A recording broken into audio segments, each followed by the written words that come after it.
Je postais 3 vidéos par jour sur Instagram pendant plusieurs mois où je partageais de la valeur, des conseils business, le mindset qu'il fallait avoir pour avoir un business qui fonctionne réellement, des stratégies, etc. pour au final avoir une offre qui fait 1000, grand maximum 2000 euros à la fin du mois.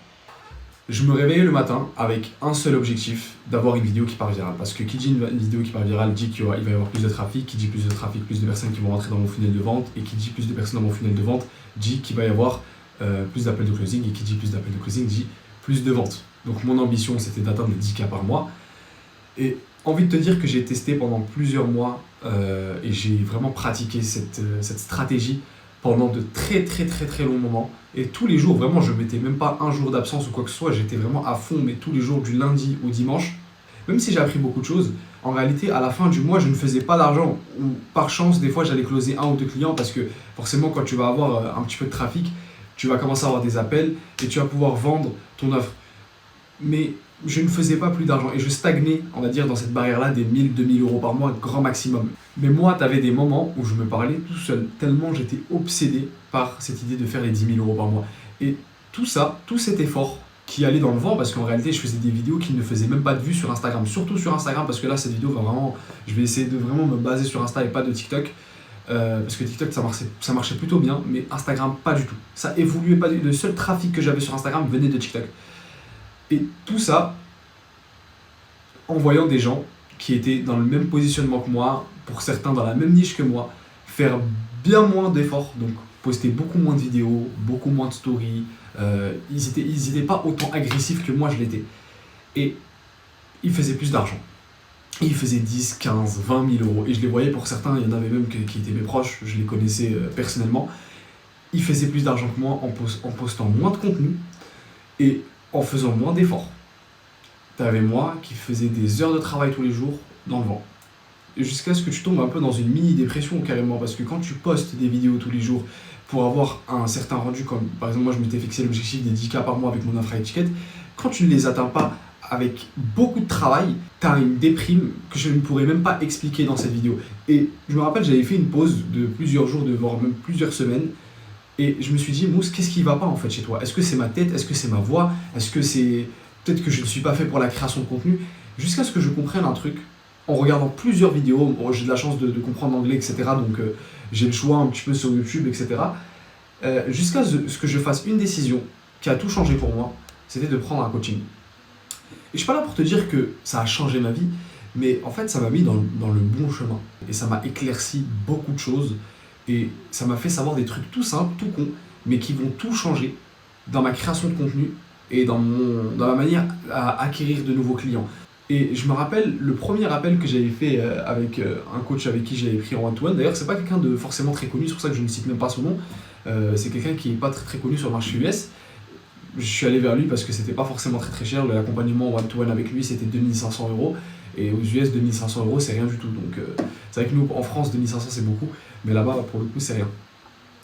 Et je me rappelle, il m'avait dit dès le premier appel, après avoir fait une analyse de mon compte, il m'avait dit, mais frère, ton contenu ne me donne même pas envie de rester une seconde, ni de liker, ni de commenter. À partir de là, comment tu veux que Instagram pousse ta vidéo?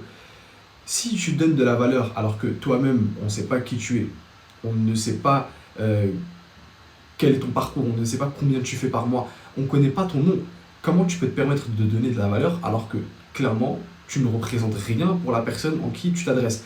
Il faut toujours avoir cette transformation et être logique. Et je me suis dit, mais en fait, c'est tellement logique parce que moi, par exemple, quand je vais écouter des conseils, etc., je vais regarder les vidéos de mecs qui ont des vues. Par exemple, je veux percer sur les réseaux sociaux, je veux regarder un mec qui fait des vues et qui a beaucoup de followers sur les réseaux. Je ne vais pas écouter quelqu'un, un débutant que je ne connais pas, que je ne sais pas d'où il sort, je le vois comme ça sur mon téléphone. Donc je ne vais ni l'écouter, ni regarder sa vidéo, et encore moins y aller acheter son offre. Et c'est à ce moment-là que j'ai commencé à comprendre qu'en fait, l'importance du storytelling, l'importance de la transformation aux yeux des gens. Et je me suis dit, mais en fait, c'est très simple, moi personne ne me connaît. Même si des fois je raconte un petit peu des anecdotes de ma vie, etc. dans mes vidéos qui duraient généralement 1 minute, 1 minute 30, ce qui est très négatif de poster ce type de vidéos sur Instagram, hein, surtout quand t'es personne, parce que ça va pas du tout fonctionner en fait. Et j'avais qu'un seul type de format, donc c'était prendre mon téléphone et le poser, comme là par exemple je suis en train de faire, et parler. Là, pour le coup, je parle de ma situation, je parle de ma transformation que j'ai réussi à faire, ma problématique, j'identifie directement mon ACP, etc. Profil client idéal, profil client idéal en français. Mais c'était quelque chose que je ne faisais pas auparavant.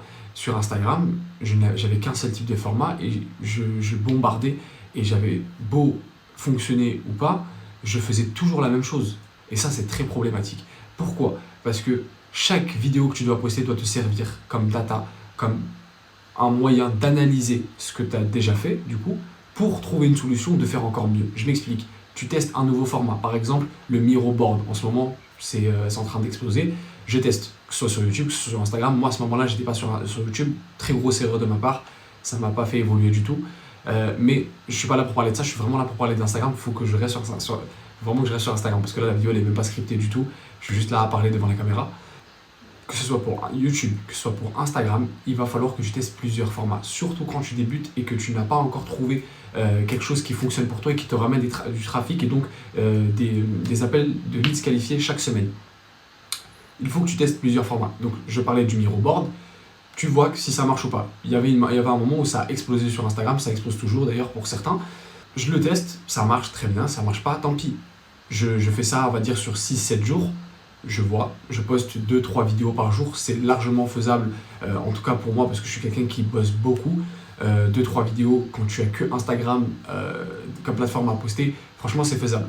Tu fais ça pendant plusieurs jours, tu regardes la vidéo qui a eu le plus de vues, pourquoi, tu regardes l'accroche, tu analyses ce que tu avais utilisé dans les 10 premières secondes, tu analyses ce que tu disais dans les 3 premières secondes, qu'est-ce qui a fait retenir les gens, ce qui marchait réellement pour moi, mettre de l'agressivité là-dessus et vraiment bombarder un maximum pour que j'atteigne les 10K par mois. Résultat, je les ai atteints.